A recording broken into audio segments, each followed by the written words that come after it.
Kansas সিটির মাঠে তখন মাত্র 16 মিনিট। হাজারো দর্শকের গর্জনের মধ্যে আলজেরিয়ার জালে বল পাঠালেন লিওনেল মেসি। এমন দৃশ্য ফুটবল প্রেমীরা অসংখ্যবার দেখেছেন, কিন্তু এবার ছিল ভিন্ন কিছু।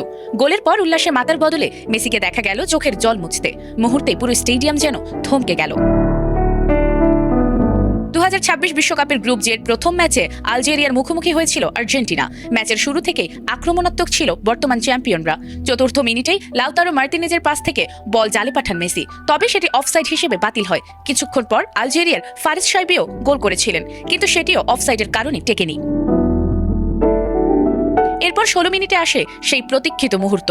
বক্সের বাইরে সামান্য জায়গা পেয়ে নিজের চিরচেনা ভঙ্গিতে শট নেন মেসি। বল সোজা গিয়ে জড়ায় আলজেরিয়ার জালে। গ্যালারিতে উল্লাস শুরু হলেও মেসির প্রতিক্রিয়া ছিল সম্পূর্ণ ভিন্ন। গোল উদযাপনের মাঝেই আবেগ ধরে রাখতে পারেননি তিনি।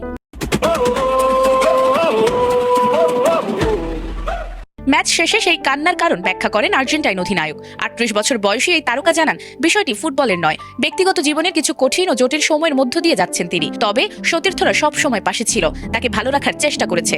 এজন্য তিনি তাদের প্রতি কৃতজ্ঞতা প্রকাশ করেছেন।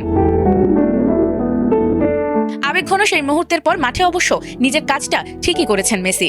আরো 2টি গোল করে পূর্ণ করেন ক্যারিয়ারের প্রথম বিশ্বকাপ হ্যাট্রিক। তার দুর্দান্ত পারফরম্যান্সে আলজেরিয়াকে 3-0 গোলে হারিয়ে বিশ্বকাপ অভিযান শুরু করে আর্জেন্টিনা। ম্যাচ শেষে নিজের বর্তমান সময় নিয়ে কথা বলতে গিয়ে মেসি বলেন, ক্যারিয়ারে অনেক কিছু পেয়েছি, এখন যা পাচ্ছি সেটি যেন cherry icing on the cake. এই অসাধারণ দলের অংশ হতে পেরে আমি গর্বিত, প্রতিটি মুহূর্ত উপভোগ করছি। তবে ম্যাচের ফল কিংবা হ্যাট্রিকের চেয়েও বেশি আলোচনায় এখন সেই এক ফোঁটা অশ্রু।